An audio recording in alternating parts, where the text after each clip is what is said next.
This is Matthew, host of the Superhero Ethics Podcast, and I've got an ethical question for you. If I'm trying to help you not listen to ads, is it ethical for me to do an ad to help you do that? If you go to our website, theethicalpanda.com, and just click on the join button, for $5 a month, $55 a year, you get to hear all of our episodes without ads. Was I ethical in doing this? Let me know.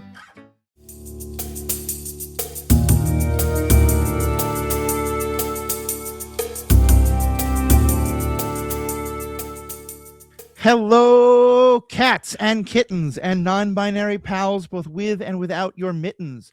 I am Matthew. I'm joined once again by Will and Steve, the comic book experts, the Marvel comic experts specifically, and we were talking about that all-time popular, everyone knows their comic books, everyone has all their graphic novels character who has finally come to the MCU screen, Wonder Man.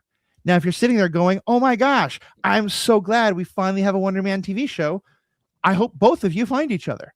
If you're sitting there going, wait a minute, who is Wonder Man and why is there a TV show about him? Check out the episode we put out 2 days ago.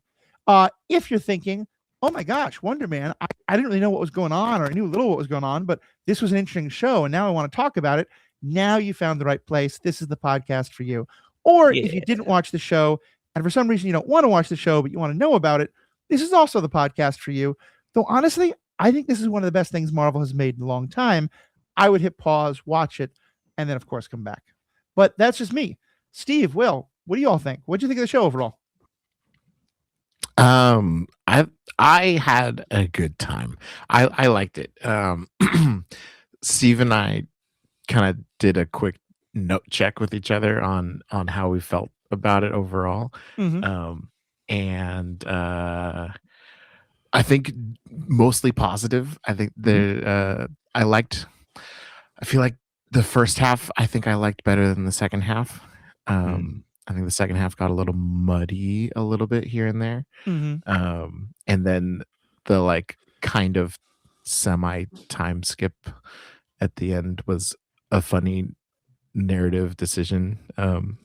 But no, I had a good time. I love this down to earth, grounded character study that the MCU is able to do with their Disney Plus shows. Mm-hmm. Yeah, I thought Simon was an excellent character, and I thought that and Trevor Slattery, Ben Kingsley steals every scene that he's in, and so I think the show really shined every moment that the two of them were on the screen together. There was other stuff that kind of like was up and down for me about the show, but when you've got a show where you just want to watch the two characters interact, then you've got something that I'm going to enjoy. Yeah, I think that's really well put, and I definitely think this felt like it had the lowest stakes of almost anything we've seen from the MCU in a long time, and that I really appreciated that because it didn't feel like it was, okay, once again, the whole world is under threat. But also, I never felt like the stakes weren't incredibly high for the characters who I was invested in. And to me, that's a really important part of storytelling that, yeah, I mean, these are comic book superhero stories. Sometimes the whole world should be at threat. Sometimes the whole city should be at threat. Sometimes there should be some big, massive threat. But when you have to keep going to that well again and again, it dries out. And I really like seeing that they could go to this very different perspective and it still be a great story. Absolutely. Before we jump too much further, can one of you give a brief, focus on brief, summary of the story? What happens these 8 episodes? Yeah, I'm better at brief than Will, so let me get this one a try. So Simon Williams is he's a struggling actor who really hasn't ever landed any role of consequence. He also has superpowers, which he needs to keep secret because of a large, a history of liability. And this is kind of like building off of what we've seen in Marvel about superpowers are, as they enter daily life, they create conflicts with the world that we know. And so Simon, he gets contacted by, or he thinks that it's a coincidence. Trevor Slattery, who MCU fans may know as the Mandarin, but is really just an actor. He gets acting lessons from them. They're going out for the same role, for roles in the same movie, which is an adaptation of Wonder Man, which was a movie that he loved as a kid. And the show, meanwhile, Trevor Slattery is keeping tabs on him for damage control. And so it is about Wonder Man, about Simon's journey, self-discovery, and learning to become a good actor, trying to land this role, ultimately getting it, and sort of the way that changes his life and his relationship with Trevor as it evolves throughout the story.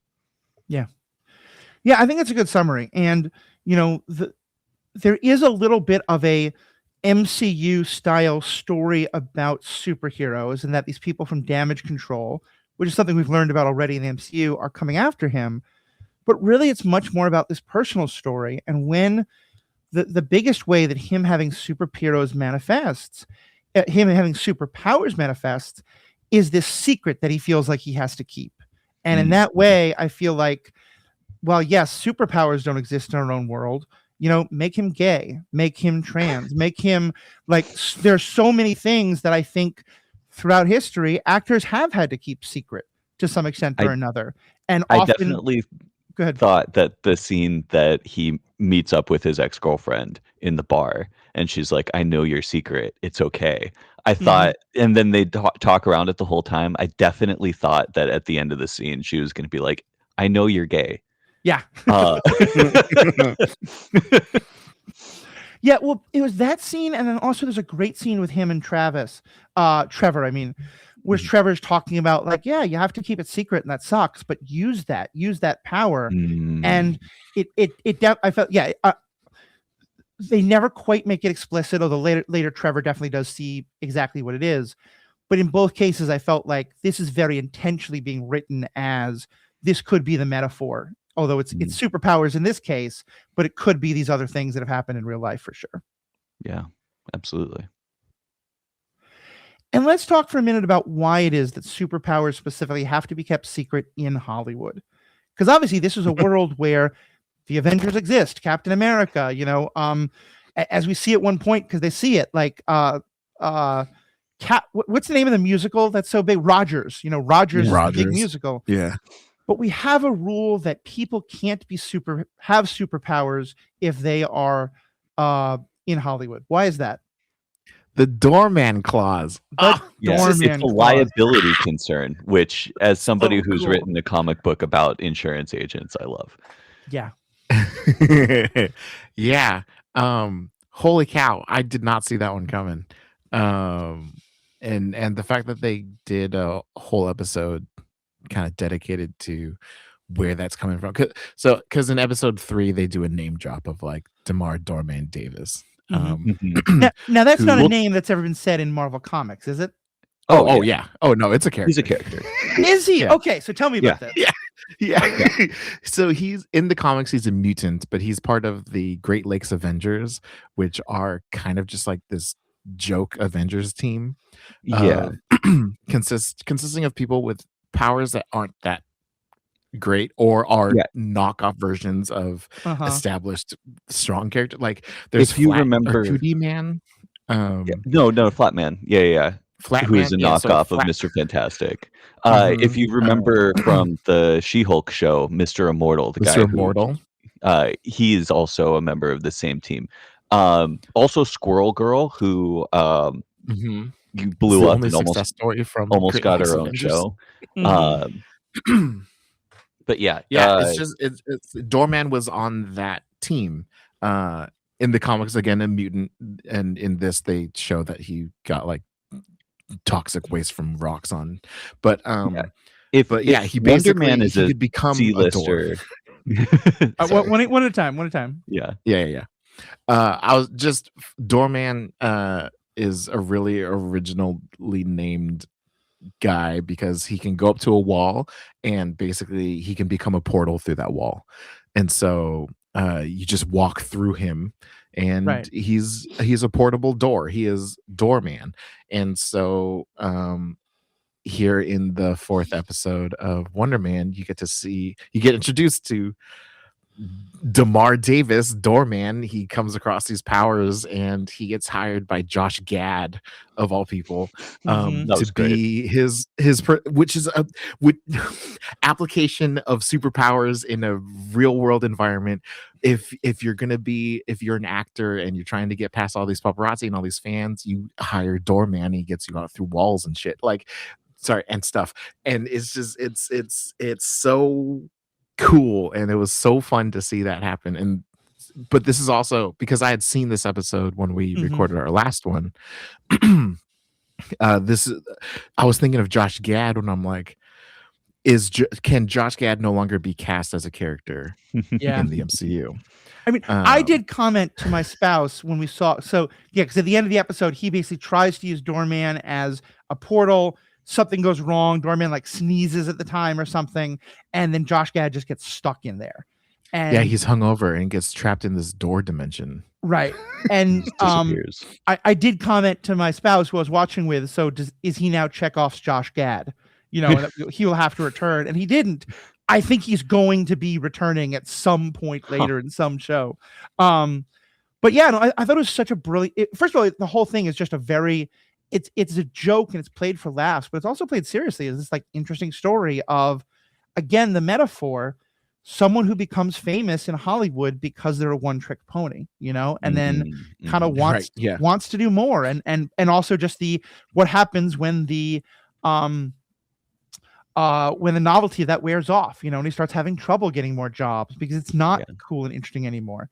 And so it's a fun little story, but then also it creates this idea of Josh Gad just disappeared, and now who do you sue about that? Like, this is and so the idea that therefore they say across the board, everyone has to sign something saying they don't have superpowers or else they're gone. I just thought it was so brilliant. Yeah, absolutely. It was really cool. And if Wonder Man is a C-lister in the comics, Doorman is a Z-lister, right? Like he is nobody just, knows Doorman.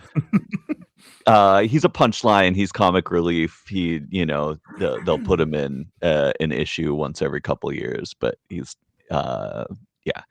so that it's fun to see.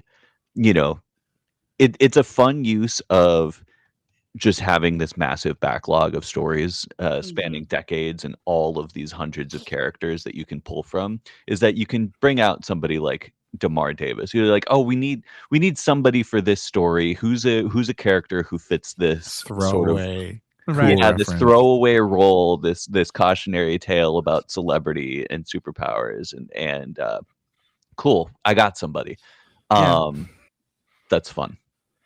And this does seem the perfect way to do that, because I'm guessing for you two, it was exciting to hear that name and be like, oh, I know that character.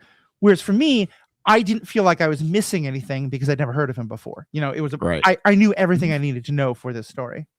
Yeah, totally. Yeah, it is one of my favorite things about being the nerd that knows all the source material and just like seeing things show up on screen. Oh, they finally brought that over. Oh, they finally did this. Oh, they're referencing this storyline. That's just so much fun. But in the comics, the character isn't an actor, right? That's something they create for this. DeMar? No. Yeah. Okay. No. I am curious I am curious what's going to happen. This is a rule in Hollywood. We've not learned if the international film community has this, because we do know of another superhero who is also an actor. Kingo from the Eternals, played by Kumail Nanjiani. I'm guessing he's pretty deeply hidden, and also Bollywood is really nuts, so it might have not quite the same rules and stuff like that. But interesting question to explore. Well, they said in the Eternals, he is always just his own son. Like he's a legacy actor, and just nepotism redefined. Right. And he's like the fourth in his generation or whatever. Yeah. Which is hilarious that Bollywood's just like, yeah, that makes sense. Speaking of Kumail Nanjiani, the news just came out that he is going to be starring in the adaptation of one of my favorite comics of all time, Sex Criminals. Just got ordered for a series. No. Yeah. That does not sound like Stan Lee, so I'm guessing this is not a Marvel show. No, It is not. No. Okay. That does Oh sound my fun. gosh, no way. Yeah. If this This is ends such up a actually tangent. coming out, I'm gonna be so stoked. I love that actor. So, man. getting back to this though, because obviously, I mean, there's a lot of shows out there that are doing reviews of this. I think we all enjoyed it, and I definitely recommend people watch it. But I do want to talk about some of the questions that come up with it. And so let's start here, because the idea of, like, one of the things that I think is often interesting is that when superhero shows are a metaphor for things in our own world, often there's a difference, because, like, as an example, you know, if being born a mutant is kind of a metaphor for being born, you know, a race that's being oppressed or gay or anything like that, on the one hand, you're talking about groups that are oppressed because of simple bigotry and stupidity. The idea that people of a different race or of a different sexuality are inherently threatening is nonsense. The idea that people who have superpowers that are often quite lethal are threatening has some more basis in reality. And again, I think most of us are still like, that isn't a good reason to oppress them, but it makes it more of a question. In the same way, I think, you know, any good thinking person is going to say rules about you have to be this kind of person or that kind of person, or you can't have this kind of secret to be an actor in Hollywood, are nuts. But they do present a situation where a person had a superpower and it caused a huge problem in Hollywood. What do you think of the rule? Like, what, you know, we were talking last time about, like, what adjustments do you make or do you not make? Does the doorman rule make sense? Is it going too far? Should there be nothing like this? What do y'all think? I mean, I don't think him having superpowers caused the problem. I think him not knowing how to control or use his superpowers very well caused the problem. And so, yeah, it's, you know, discrimination, restriction of a type of person or characteristic of a person rather than certain actions or you know, I could see this being very realistic just because, like you said, Josh Gad disappears and they don't know who to sue. Somebody has to be responsible. Somebody has to be sued. But it's so new and it's so or even put up on outside criminal of any. charges. Yeah. They don't know what to do about it, and so they go heavy-handed, and that seems incredibly realistic. And would this hold up in court? No, but is everybody too bigoted and scared to really try to test it? Also, no. Yes.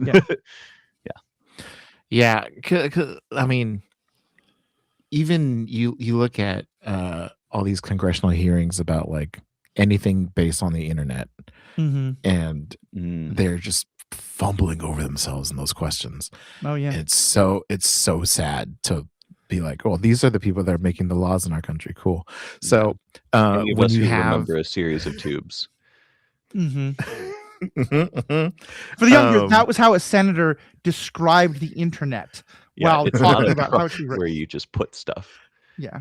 Right. It's just like, dude, like, I imagine an extreme reaction to that. Cause, like, but I also think of, you know, it's a shame that someone who can float 6 inches off of the ground as their superpower is going to get the same discrimination in Hollywood, is going to get the same discrimination as someone with electric powers that could literally fry somebody on accident. Like, these are not the same, but in the eyes of this clause, they are. Right. And that's the part that sucks, that I don't like. There's a couple things I want to talk about here, but where you just went, I think is actually a really good start, because it also gets into the question of what is a superpower as opposed to just what are the outer limits of the human experience. Because in a purely biological sense, Michael Phelps is an X-Men. Like, Michael Phelps is a genetic mutation of humanity. that he has a very, very particular thing that caused his lungs to develop. I don't know if it's his lungs or the way he processes It's oxygen. everything. Yeah, Yeah, yeah. but, I mean, it's also his wingspan, his arms, Yeah. but like literally, Yeah. he processes oxygen in different ways than most humans, which allows him to hold his breath longer than most humans and allows him to stay strong while almost out of breath much longer than most humans, which allows him to swim better than most humans. Mhm. You know, and it is like that is evolution. Like there's a genetic mutation involved there somewhere. Would he? I don't think anyone would say he has superpowers because we don't think of that in our world. But like the person who can levitate 6 inches off the ground or maybe 1 inch, is that kind of the Michael Phelps, or is that where do we draw that line? You know, I think because Yeah. that's one of the first questions is what is a superpower? Yeah. Yeah, no, these are the types of things that if it went into this whole legal challenge, like this is Mhm. what the law is set to Yeah. pick Right. apart. I would love to see a She-Hulk episode where they have to argue and set a precedent around this. Oh, that'd be great. Mhm. Either She-Hulk or I don't really love the new Daredevil, but yeah, either one of those lawyers getting involved. I Yeah. think would be really interesting. Yeah. And also, Steve, to go back to two of the things you had said. First of all, the secrecy I think is such an Mhm. important part because, again, you know, superpowers don't really exist, but the idea of people who had to keep parts of themselves secret for a long time and Mhm. therefore probably like never actually got to talk to people in community, never got to and became, you know, it became more dangerous to them or to others. You know, especially I'm thinking of people who might have suspected early on in HIV AIDS that they were Mm. positive, but if you if you went and got yourself tested, there's now a record that you have it, and there's, you know, in the 80s and most of the 90s still, there's an awful lot of things you would be immediately barred from if you tested positive for HIV. Yeah. The number of stories of kids who start to think they might be gay or queer or trans and don't think they can talk to anybody about it. And guess what? Now they're getting groomed by the one person who will, because they go to the parts of the internet where they can talk to people about it, which I think the whole Anakin Palpatine story is very much a model of. You know, so yeah, I think that point about the secrecy is so important. Yes, absolutely. And it's also from the genre convention, getting into, you know, the parts of the superhero story that we use and we don't use, and how it's sort of how that genre is evolving. You know, from the beginning of the MCU, we really left the idea of the secret identity in the dust. You know, Yeah. Yeah. Iron Man just right out of the gate, just press conference. Yeah, I'm Iron Man. Yeah, he You ends know, the like first movie just saying it. yeah. We've had it's such a genre convention for superheroes that there's a secret identity, and outside of like Spider-Man, it's been largely absent from the MCU. And now we're seeing it from the other side of things, where it's not the superhero who's keeping their civilian identity secret. It's the civilian who's keeping their superpowers secret. Right. And I think that's a really interesting inversion. Yeah. And the other thing I think I picked up on what you were saying before was this whole idea of the legal challenge, because they didn't go into much detail about this, but I noticed that they said that this was something the movie industry did voluntarily. Like they did it themselves. And Mhm. that is, again, part of a real history. You know, if you think Yeah. about things like the movie rating Hays system that we Code, still yeah. have, the Hays Code for comic books and stuff like that, a lot of the Mhm. McCarthy time, like censorship limitations, these are a lot of things that maybe in the 50s you could have gotten away with because of courts, but like today, and any court that really is looking at the Constitution would never stand up. Like if the government tried to impose this movie rating system, you know, First Amendment challenges at the wazoo. But if the movie industry does it voluntarily, then it's, you know, well, this is a voluntary thing. They don't have to do this. And I like that they present this doorman rule in exactly the same way. Because you're right, Totally. like you could have superpowered people as a collective class sue and say, "Hey, wait, this isn't okay." Mhm. Yeah, totally. God, and think of the savings if you had superpowered people on your stage crew to like move things. I mean, or like to build your sets. right? Or stuntmen. Like if I was an actual Yeah. stuntman in Hollywood, I might get my union to sue to be like, "What do you mean? I have to learn how to wear the fire retardant suit in the exact right way, and now you're telling me this guy is just actually retardant to fire? That's not So that like that is how Simon Williams in the comics got his start as an actor. He was a stuntman first, and then he's like, "Oh, you can be an actor and do all your own stunts. Let's put you your face on the camera." Oh, I love that. Mhm. Imagine hiring you hire one Jamie Madrox and you have an entire stage crew just ready to go. It's cost savings, man. But with this clause, it's just not going to happen. Well, and here's where I do love, like, I wish there was some more exploration of this side of things. And this is a bit cynical, but I don't disagree with it. I appreciate that in The Boys, they kind of recognize, okay, in legit, in kind of like traditional Hollywood, all that's true, but really, where's it all going to happen? In porn. You got a person who can make 5 replicas of the same. Well, look, they're going to run a train. Like, that's just going to be what works.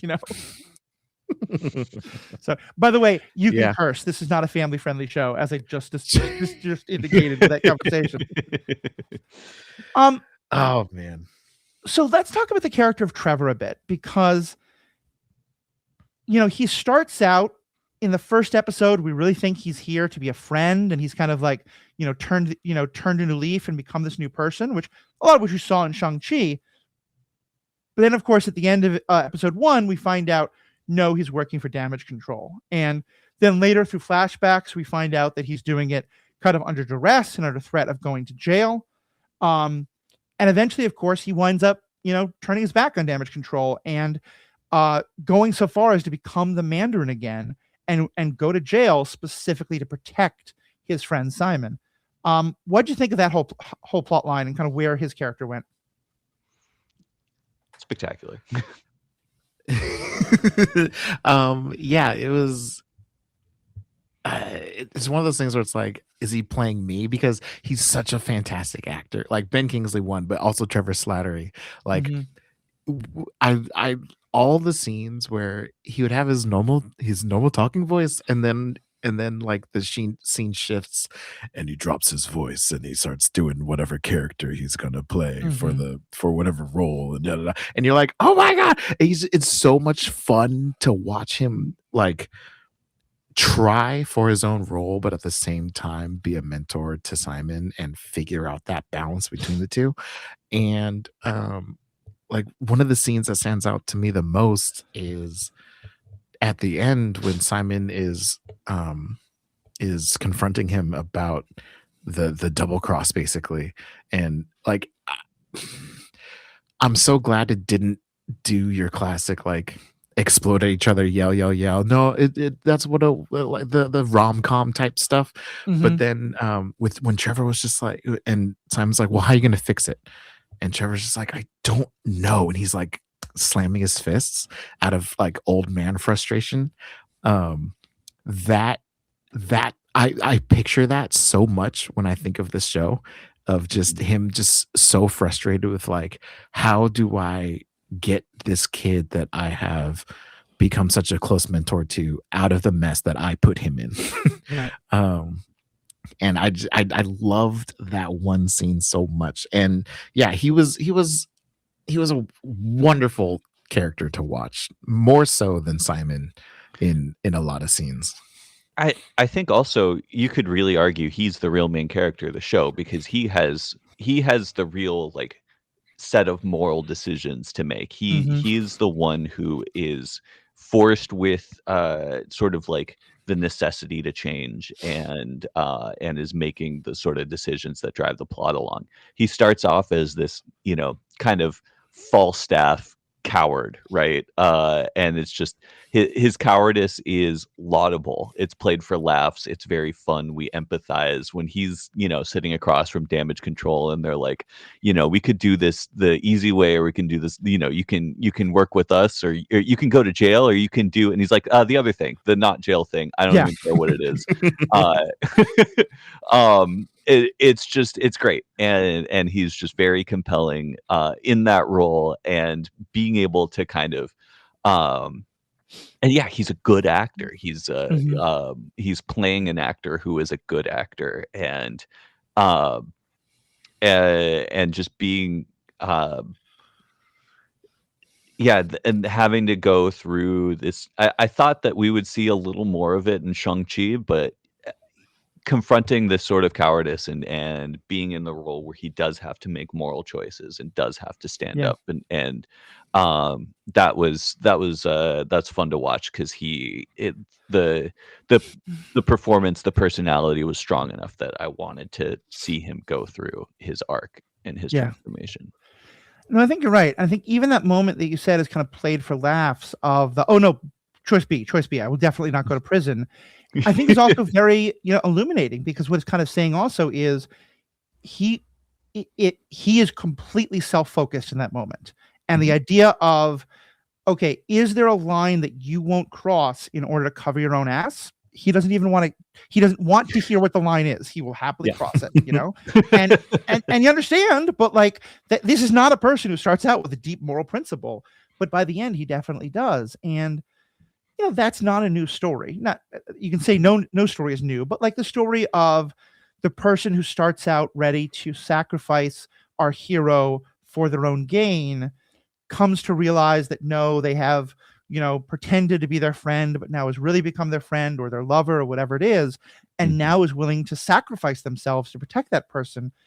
We've seen that a lot, but I felt like this was a really kind of new take on it, in ways you guys are describing. Like it's not quite the classic story we know, but it also is just a really good story. And having it here be between good friends and people who are kind of professional, in a lot of ways, I mean, I think they form a friendship, but it's more just that they're professional colleagues. Like they haven't had long talks about their romantic past. They haven't bonded about other things.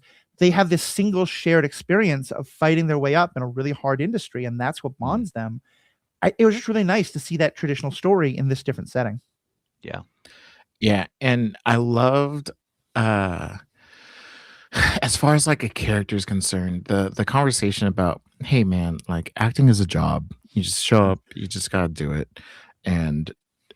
But that's not what Simon wants to hear. And then Trevor to be like, actually, yeah, it's a calling. Like true actors, it's a calling, and it's what they were meant to do. And in that scene, it was kind of just one of those like Simon and Trevor have that same passion for acting. It's just that Trevor is wise. He's done it. He was Simon 20 years ago. Yeah, and he's gone all the way down. His wisdom. He's gone on his own arc of going all the way down and coming all the way back up, right? Like he's found he did the Mandarin thing. He's found his sobriety, and so he's kind of in a place where he can be a mentor now, but he still has more to his own arc. God, yeah, that was so. It's the character beats that really make or break a show, and this show had it in spades. It was so Speaking much fun. of, it really is remarkable how self-consciously and how resolutely this is not a superhero show, to the point that me and Will were talking about. You would expect the Wonder Man show to be the entire sequence that is completely off camera, between the sort of like main end of the show and the end of the show, right? Where him come to terms with his powers and like Ben King's Trevor Slattery takes the fall for him, and goes to prison, and Simon, who to this point doesn't have any control over his powers, and hasn't really had to make many moral decisions of his own, goes through all of the personal rigor and training in order to learn how to control these powers that he has and use them for the greater good, which is also not something that he has been particularly interested in the past. Overcome his own feelings of betrayal and do what's right. And yeah, that I watched Ironheart right after, and that's what that show is. Every show is like every superhero and like self-consciously superhero show, everything that's conforming to the genre is like, let's self-actualize this character through learning how to use and come to terms with their powers. and learning how to be a moral person and make make moral choices, and all of that happens for Simon off camera. Yeah, he has this big Hollywood release, and then they do a time jump, and he has realized himself, and you're like, oh, okay. And even then, I feel like, because I really expected that it was going to be the traditional, like somewhere in episodes 6, 7, or 8,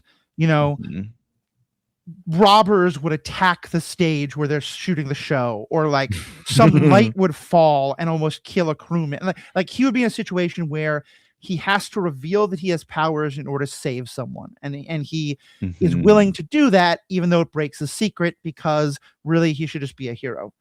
But of course we don't get that. We get him, like, Trevor makes the sacrifice play, and he could say, no, wait, let me show you all I have powers, because that's where I'm supposed to be. He doesn't do that. And I don't think he's wrong. I think Trevor volunteers to make the sacrifice. He accepts that. And then even and when we see him, like, the thing that makes Trevor have to do that is he at one point gets so kind of frustrated and scared that his secret's going to be revealed that he loses control and causes this explosion. And no one else is around when he does it. And I think you could say that maybe he would have tried harder not to do it if people were around. But I think part of the implication is that he loses control. And if people had been around, he might have hurt some people. Like, that's, I think, part of the whole, like, there is some danger here involved with him. Totally. But the fact that he's able to, like, okay, refocus, to not have that problem happen again, obviously. And even at the end, where in, like, the last scene, he uses his powers to break Trevor out of prison. To me, that isn't, okay, I made my movie, I scratched the acting bug, I'm now a hero. To me, that's, I want you in the sequel, so I'm going to break you out of prison. It's kind of like, definitely, or even just like, I owe you a debt, so I'm going to do that. But I feel like, if he walks out of that and Sam Wilson is watching him and is like, cool, so you ready to, like, become a hero now? I don't think he's going to be like, yeah, I'm a hero now. He'd be like, no, I got to go make the sequel. Like, I'm an actor. You guys go deal with Dr. Doom, or whatever. Yeah. This is, I'm going to be over here. I just had to save my buddy. And that's when he's willing to do. And you're right, because of the model that we've set up, that feels like an immoral act. I don't think it is, though, necessarily for him, in part because he has found a way that he can give back, and that acting is a powerful thing for that. Totally agree. Yeah. Not everybody, there are other jobs that people can have in the world. And as we kind of mentioned in the last episode, if superpowers are a part of you, of how you are, there's no moral obligation to use your powers in that way. You do have a moral obligation to the world around you, I think, to be the best person that you can and help other people when you have the opportunity. That's not the only way to do it. Right. Yeah. Like, I think there was a Will Smith movie made a long time ago about a guy with superpowers who's just a selfish jerk and kind of refuses to help the world in any way whatsoever. I think it was called Hancock or Hitchcock or something like that. Hancock. Thank you. And to me, it felt like that's not who he is. Like, yeah, he's making Wonder Man. It's not the most, like, political impactful thing, but I think, if he looks at the world and he doesn't like there being right and wrong, and he might say, okay, well, these terrible things are happening. I'm going to make a movie to help inspire people to do something about it, rather than I'm going to go use my superpowers to go do something about it. Because the thing is, often, the Peter Parker idea of with great power comes great responsibility, I think is somewhat based on an idea of you're the only one. Yes. At this point, there's a lot of people with great power, Yeah. It goes back to something that I've been thinking, just in my own life as an activist and watching, the direction that this country has taken over the course of my lifetime, and feeling burnout and feeling frustration. And I've just kind of had to remind myself, like, you don't have to do it all yourself. You just have to do a little more than you thought you could. Yeah. I think that's a really good way to put it. That's good. No. It's true. And I say that as someone who could be out driving around and could be out literally putting myself in between ICE agents and the people are trying to arrest. I've decided what I'm going to do is stay at home and look up license plate numbers to help the people who are doing that, and also talk about these issues and help people think, hey, if I liked it in the show, maybe you should, be doing something about it themselves. And raise a child. Yeah. Yeah, and raise a kid, which is, a Yeah. fun thing in and of itself. Big deal. I did introduce him to his first Darth Vader toy, so I'm possibly either introducing him to a great set of media or creating a situation that I'll have to answer for in court when he goes full Sith, but we'll see. We'll see where that turns out. So. All right, so you two are my Marvel experts. Obviously, you're not specifically MCU in that regard, but like you've thought a lot about the MCU and all that. Where is this going to fit? Is this just a one-off story? Is this? It does feel like almost everything we're doing right now is leading up to Doctor Doom, and so it feels like you're kind of wondering, like, is everything putting another piece on the board for that story? What do you think? Is this a one-off? Are we going to see Wonder Man again? I think I think we're as likely to see Wonder Man again as we are to see like Moon Knight again, which is to say, who the hell knows? I mean, we talked about this a little bit in the like first episode of just like these MCU projects I think they thrive when they are just standalone single character dives. You can introduce random side characters and like do a Doorman or Mr. Immortal and stuff like that. But like if the character that you show, if the title character you show only ever existed in these 1 or 2 seasons, best case scenario down the line, that's okay. That's okay with me. Do I need to have Wonder Man show up as like a on your left moment in Doomsday? No. Yeah.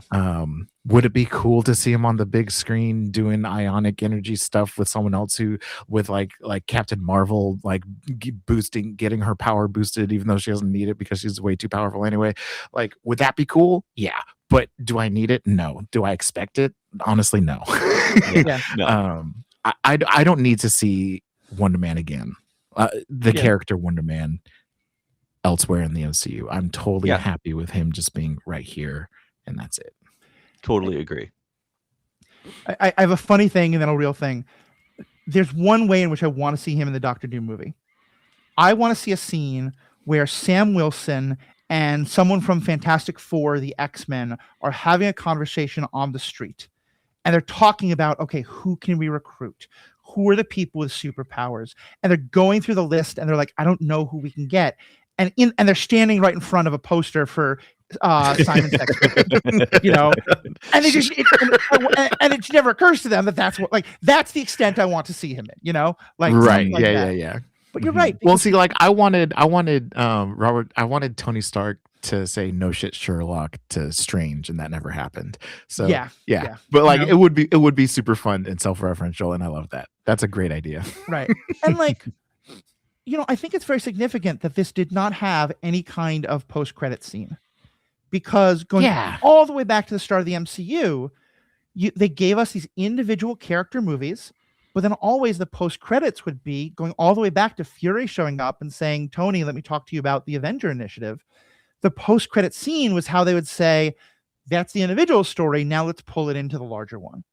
And I thought the fact that they didn't have that was a pretty good sign of this is going to be allowed to be much more of a standalone thing. And I do like the pulling everyone together, but I think at this point, the universe is big enough that we don't need everyone.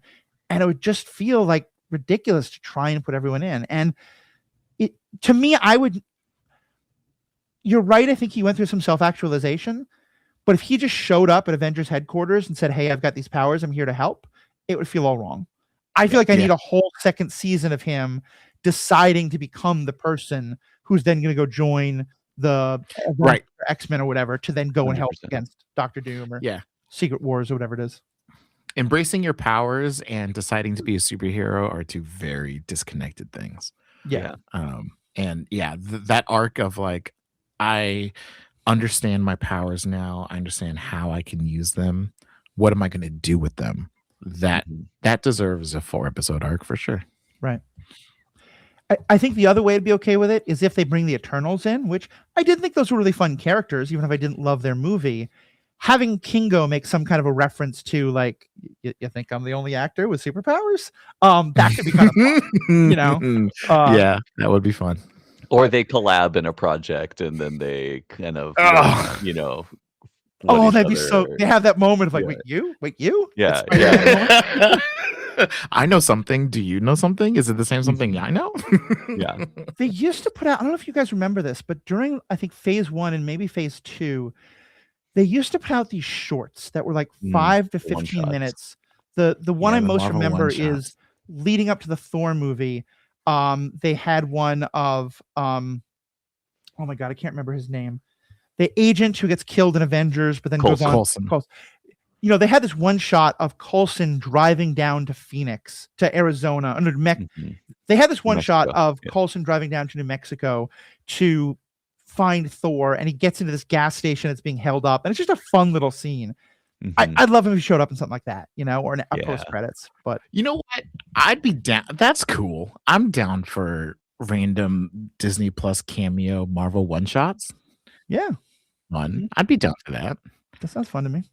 Something happened on the way to Thor's hammer. I think that's what it was called. Yeah. Yeah, I miss those one shots. Although I got soured on one shots after Agent Carter. Because the Agent Carter in the Agent Carter one shot was very different from the Agent Carter we got during the season pauses, the winter breaks for Agents of S.H.I.E.L.D. Yeah. But they were and weren't canon. Like, and it once that all went down, I was just like, man, I don't want the one shots anymore. That's fair. Yeah. I think the kind of like, is Agents of S.H.I.E.L.D. canon or not? Is the Netflix MCU canon or not? There's that. Yeah. That's frustrating. Yeah, they brought in Netflix. I wish they brought in Agents. I mean, Agents of S.H.I.E.L.D. happened because of the MCU. Right. It spawned off directly from the MCU. And they did Inhumans well. Well, better than the MCU Inhumans. Yeah. But, you know, whatever. Be what it be. I'll say one last thing about this and then kind of let you guys comment and then we'll wrap up.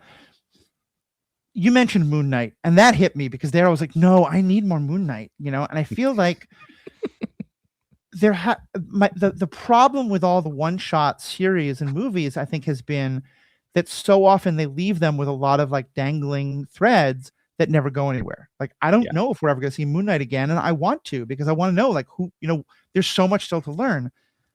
I feel like this is the first one that really gave us a full and complete story. And I like these actors. I like these characters. I'd like to see more. I'm not left with any like dangling questions that I'm like, please bring them back the way I am with Moon Knight or some of the others. Is that where you guys and then also to your point about end credit scenes, Moon Knight had a self-fulfilling end credit scene with the revelation of Jake Lockley, right? The third personality that Khonshu has under his contract. And so, like, yeah, there it's written in the way that they did the show. It's written in that you do a second season of Steve and Mark finding out about Jake, all in the same body, and figuring out the air quote balance between those three personalities. So that's a huge. A second season of Moon Knight works. That's a cliffhanger. I couldn't think of the word of it. That's a huge cliffhanger, and I feel like this show didn't have any cliffhangers at the end. I love that for it. I think it's just kind of the strategy has been a little borked from the start of Disney Plus. They haven't really decided, okay, we want this to supplement the movies. We want this to be a proving ground for new ideas. We want continuing stories. It's just, and then they don't, give anything a second season. It's just been so scattershot. I don't trust the MCU in any to really flesh out any idea that they've developed in the Disney Plus shows, which is unfortunate. Yeah. But I think that makes me all the happier that this show happened, because to me, I am still going to see a Doctor Doom movie. I'm excited for more superhero movies, but I think superhero fatigue is real. And a lot of us have been talking about, we want to see more movies where people have superpowers, but it's not a superhero story. And this is like, if someone said, look at the last 2 years of MCU, what do you want more of? I would immediately point to this. and say, give me more things like this. Absolutely. Also, I'm looking at like the releases for the Disney Plus shows. Eyes of Wakanda. I also recommend for like extra MCU side kind of stuff. Nice.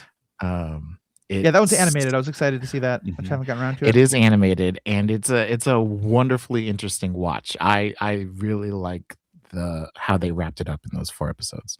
Nice. Yeah, it's next on my list. I'll check it out. All right. Well, thank you all so much for listening. Keep your eyes peeled because we may have an episode on Eyes of Wakanda coming soon. Certainly, we're going to try and be a lot more on top of, as new content comes out. But Steve and Will, if people want to find more of their stuff, you can certainly go to Hype Is My Superpower. I know that is currently like One Direction on an indefinite hiatus, but there's certainly an incredible back catalog of episodes. And I know that you guys are huge comic book nerds yourself. I've said this before, but I'll say it again. What you do allows me as someone who is not a comic book nerd to fully enjoy it, because what I feel like you do is you give a good summary of what the story is and then talk about the story in a way that me, who's never going to read the comic book just because my way my brain works with graphics and graphic art, can just appreciate. So please check out all that. Check out all the episodes. Both of them have been on both together and separately on back episodes of this. But also, I know each of you is doing some of your own creative stuff. So, Will, tell us about where people can find more of you.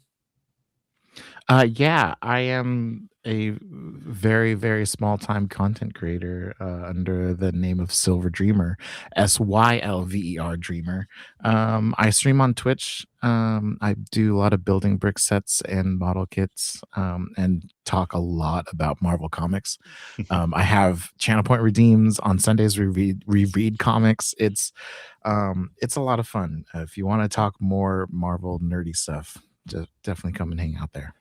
I love the stuff you do. I also want to say, I always like when people take my advice, of course, for all things, but you took something I said so much more literally than I meant it, and it's been so great. Because you posted something I think that a lot of people are wrestling with, and you said you're kind of thinking about, like, how do we make content about things that are fun and maybe a little more lighthearted than what's happening in the world, without people thinking we're just ignoring the important stuff in the world. And what I think I said to you was something like, look, just every now and then remind people, like, you're totally on the side of what's happening to, like, fuck ICE and all that, but you've got other things to do. And ever since then, as far as I can tell, at least the ones that are being sent on my For You page, every single one of your TikToks starts with fuck ICE. Okay, now let's talk about what I want to talk about. And I just love that. So, yeah, that's exactly what happened. Content creators, that's such a good way to do it.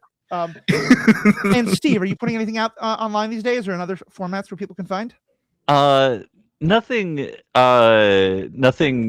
coming soon, but yeah, I write comic books and self-publish them, and I've got a series called The Pros. It's about spies who work for an insurance company, and it's a workplace comedy / political thriller.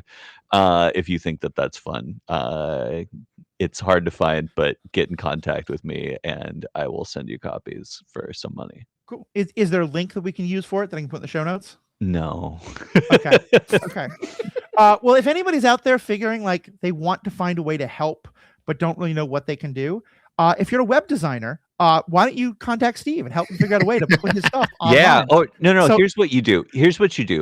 Send me a receipt for money that you've donated to Resistance Against ICE in Minneapolis or anywhere else, and I'll send you comics for free. Awesome. I love it. And there are a couple of groups right here that are collecting money for various things. There's one that's collecting money for bail funds. One of the biggest needs is that there's a lot of people who are just afraid to leave their house because if they go out of their house, they're going to get, nailed for things, even if they're citizens or even if they have totally legitimate, green cards or whatever. So there's some charities that are established specifically to help like get those people food and stuff like that. So I will post links, and I'll also, if you want to just send it directly to me and I'll send it to Steve or to contact Steve directly, we'll put all that in the show notes. So thank you so much. And I am now going to make sure I get a copy of this stuff because I am really curious about how this stuff interacts with mundane things like insurance. So Steve has just volunteered to come and talk about that on the podcast sometime soon. So okay, sure, sounds good. Yeah, I like telling people what they volunteered for that they didn't know about. So on behalf of all of us, thank you all so much for listening. Fuck ICE. Fuck ICE. Guys. We also play a lot of Magic. Well, we're very involved with Magic.